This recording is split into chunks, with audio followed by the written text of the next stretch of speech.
Tetapi urusan darah ini beda. Ini urusan kita dengan kita, urusan sesama hamba Allah. Artinya kalau bicara tentang hak Allah, maka solat yang pertama kali dihisab. Tapi kalau bicara tentang hak hamba dengan hamba, maka soal darah yang pertama kali dihisab.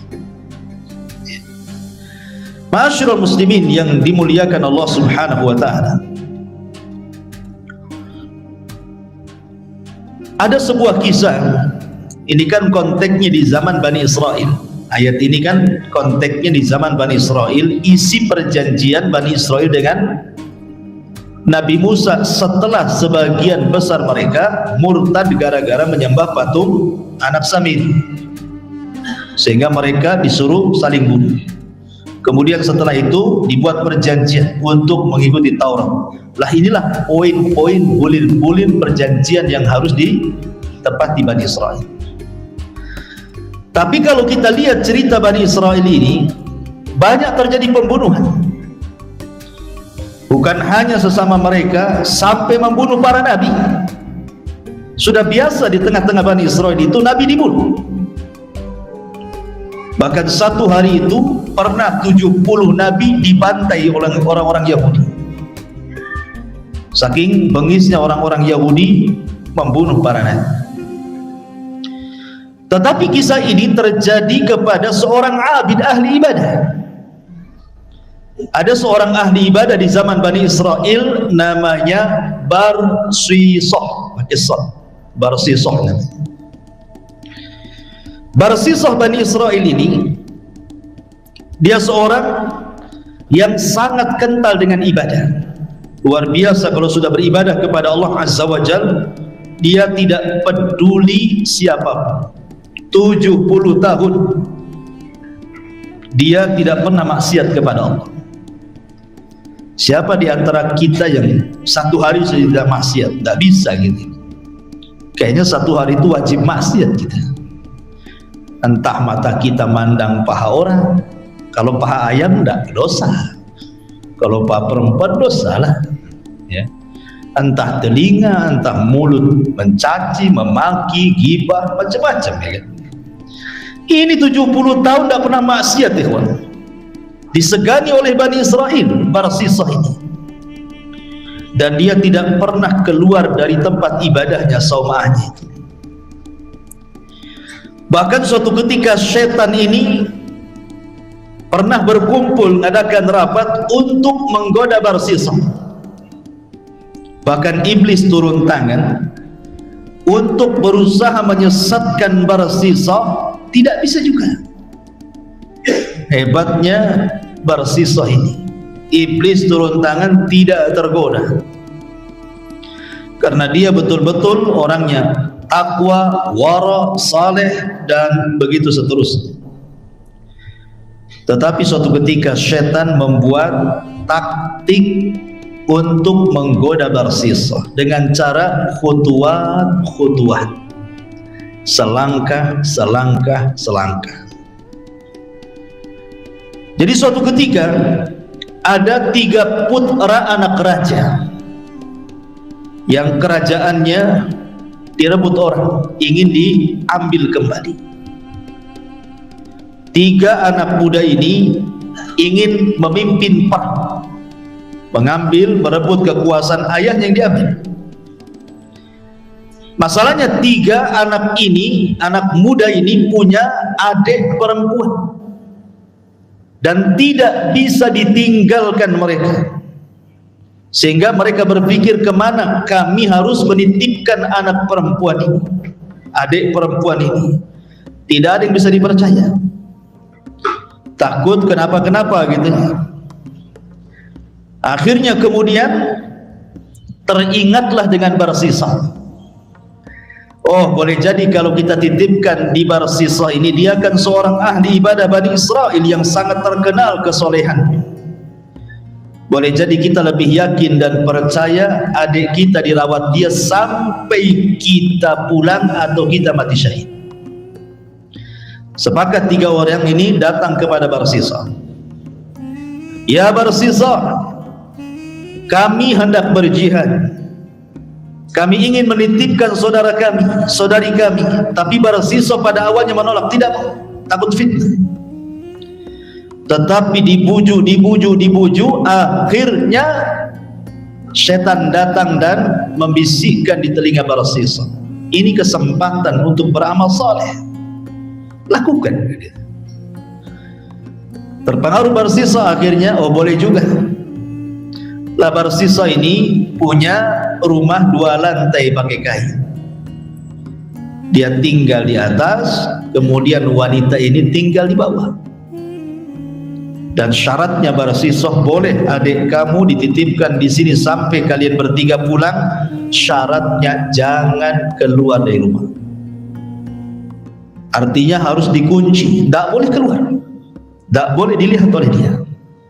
Deal or no deal? Deal. Oke, udah deal, ya kan? Akhirnya 3 orang ini berjihad, dan adik perempuannya di dalam rumah itu tidak pernah keluar. Jadi Barsisa itu kalau ngasih makan, maka makanannya hanya diletakkan depan pintu, diketuk tanpa ngomong, pergi. Begitu setiap hari. Tapi syaitan ini pintar, nggak sekolah pun cerdas setan. Akhirnya kemudian setan ini membisikkan ke Barsisa, ya Barsisa, sopan sikitlah ngasih makan. Masa taruh begitu diketuk pergi? Ucapkan salam. Oh betul juga katanya, kena dia. Akhirnya Barsisa meletakkan piring, mengetuk pintu, Assalamualaikum. Kata si gadis di dalam, Waalaikumsalam. Awalnya Barsisa tidak pernah mendengar suara perempuan.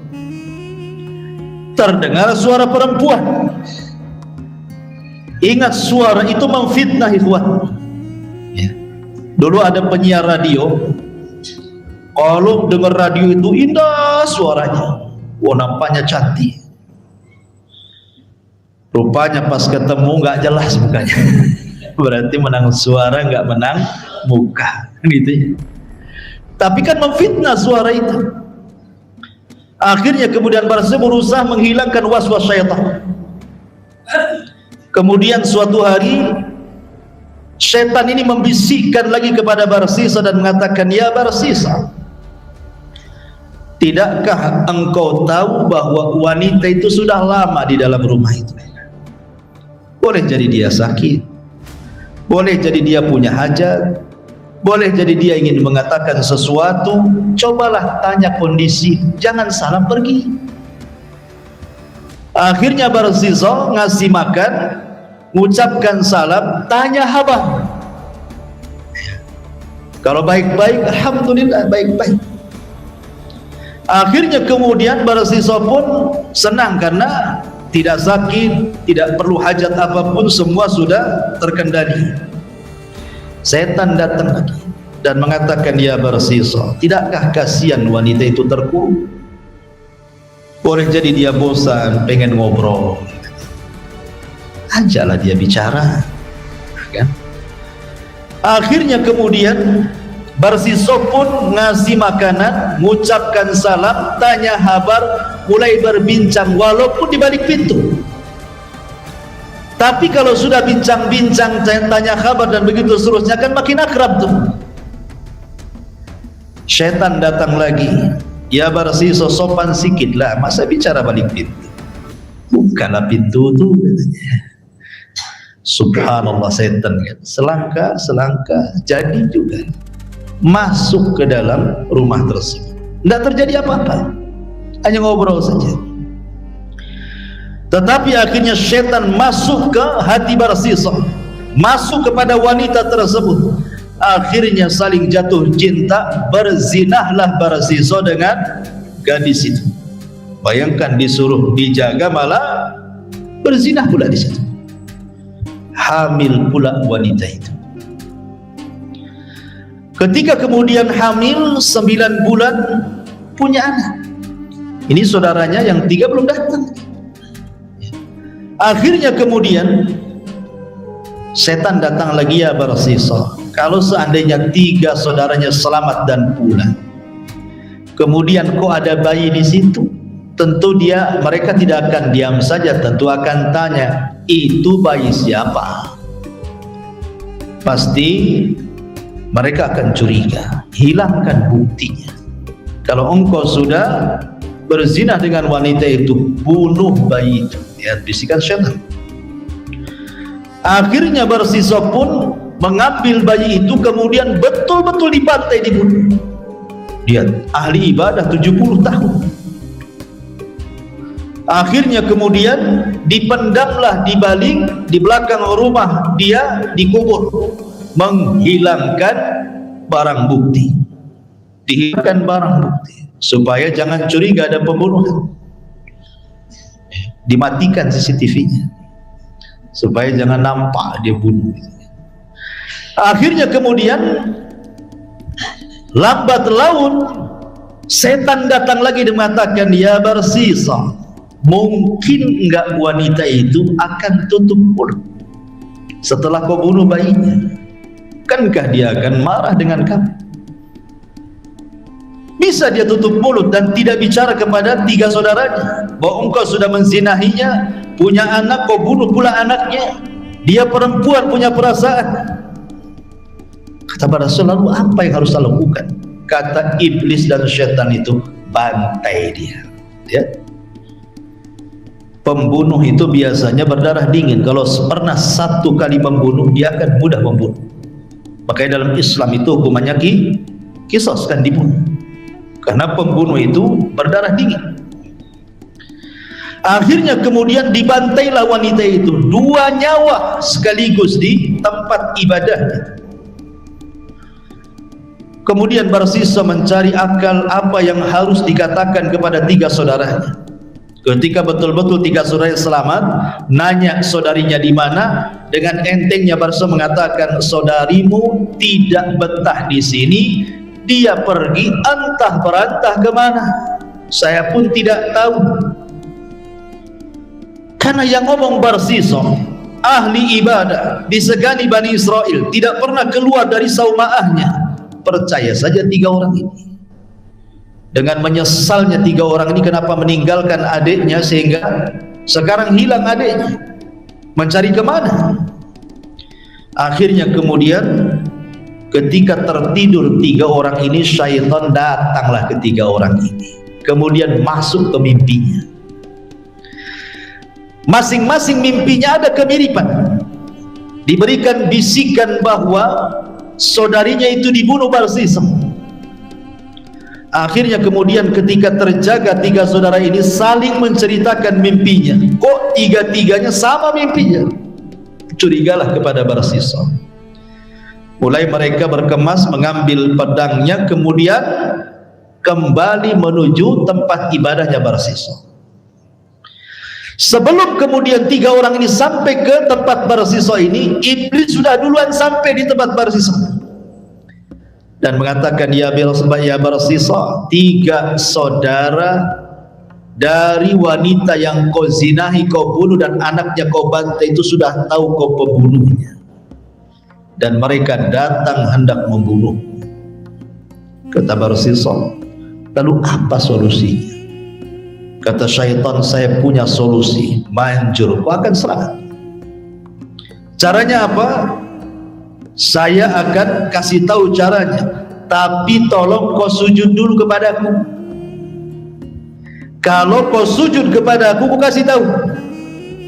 Akhirnya sujudlah Barsisa kepada iblis. Ketika dia sujud, datang pula 3 orang ini. Dibantailah Barsisa saat sujud kepada iblis. Dari sini turun ayat surat Al-Hasyr, ayat 16-17 menceritakan tentang bersisab. Kamathali syaitan idh qala lil insani kfur falamma kafara qala inni bari'um minka inni akhafullah rabbal alamin fakana akibatahuma annahuma fin nari khalidina fiha wa dzalika jazaa'u zalimin. Seperti permisalan syaitan kepada berkata kepada manusia, kufur kamu, sujud kamu kepadaku. Ketika betul-betul orang disujud kepada syaitan dan kufur, kemudian dibunuh, maka syaitan langsung lari dan mengatakan, inni bari'um mink, sekarang urusanmu dengan 3 orang ini, saya gak ikut campur, katanya. Akhirnya syaitan pun pergi dan mengatakan, saya takut kepada Allah. Setan yang takut sama Allah. Rabbal alamin, pemilik Rabb alam semesta.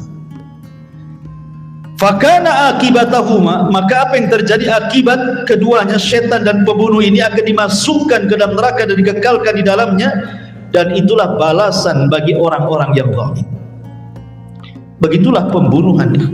Dalam Islam sendiri, dosa bunuh itu bukan dosa kecil, dosa besar. Sampai-sampai Allah Subhanahu wa ta'ala kemudian menyertakan dosa bunuh itu berturut-turut dengan dosa besar lainnya. Pertama syirik, kedua membunuh, ketiga berzina. Berturut-turut disebut satu nafas. Allah mengatakan, walladzina la yad'una ma'allahi ilahan akhar wa la yaqtuluna nafsal lati harramallahu illa bil haqq wa la yaznun. Dan orang-orang yang tidak menyekutukan bersama Allah selainnya, dan orang-orang yang tidak pernah membunuh jiwa yang Allah haramkan kecuali dengan kebenaran, dan orang-orang yang tidak berzina. Lihat 3 dosa beruntun: syirik, membunuh, berzina. Kenapa berzina disebutkan setelah pembunuhan? Karena umumnya zina ini mengantarkan kepada pembunuhan. Ya, zina ini mengantarkan kepada pembunuhan. Betapa banyak kemudian bayi-bayi yang terlahir dari hasil zina dibunuh, kan? Dibunuh. Atau mungkin si laki-laki tidak mau bertanggung jawab, dibunuhnya perempuannya. Dan itu kasus biasa di negeri kita ini. Antum tinggal klik di YouTube, keluar semua beritanya. Karena memang 3 dosa berantai ini dosa yang banyak dilakukan terutama di masyarakat kita ini. Di zaman Rasul, ikhwan, ada seseorang yang sangat dicintai Nabi SAW, cucu daripada anak yang dicintai Rasul. Rasul itu punya anak angkat namanya Zaid ibn Harithah. Itu sangat dicintai Nabi sebagai pelipur lara, karena anak laki-lakinya Rasul meninggal semua.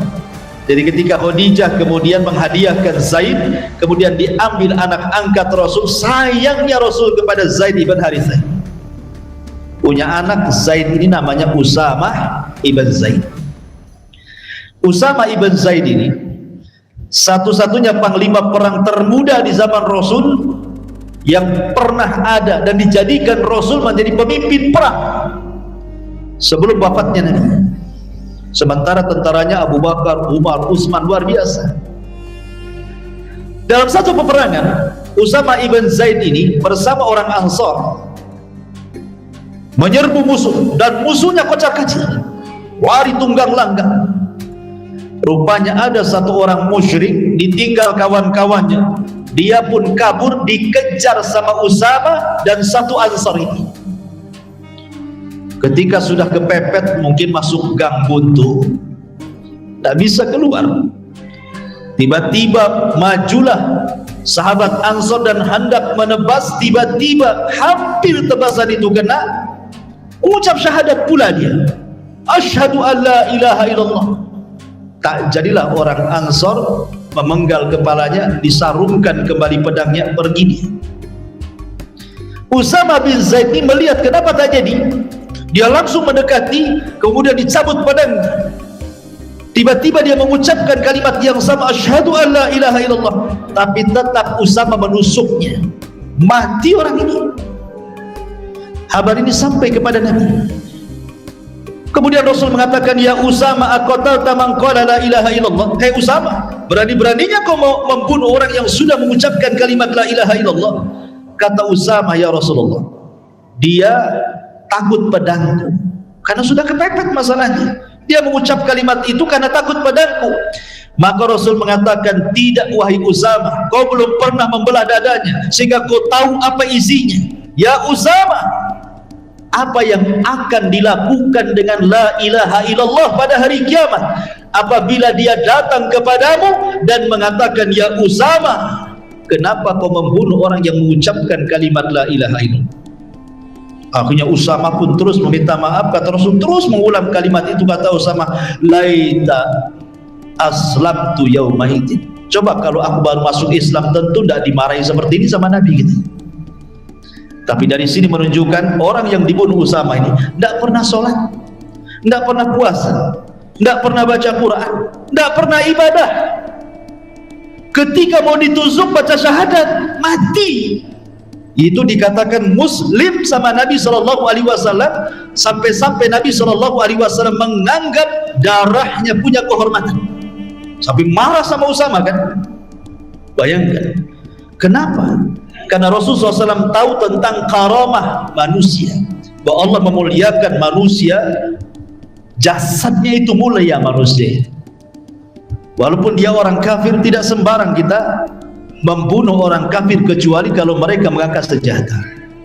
Ya, kalau mereka mengangkat senjata dan isya sudah datang, ya berarti sudah selesai kajian. Insyaallah kita lanjutkan di lain kesempatan. Subhanallah bihamdika, asyhadu an la ilaha illa anta, astaghfiruka wa atubu ilaik. Allahu ta'ala. Assalamualaikum warahmatullahi wabarakatuh.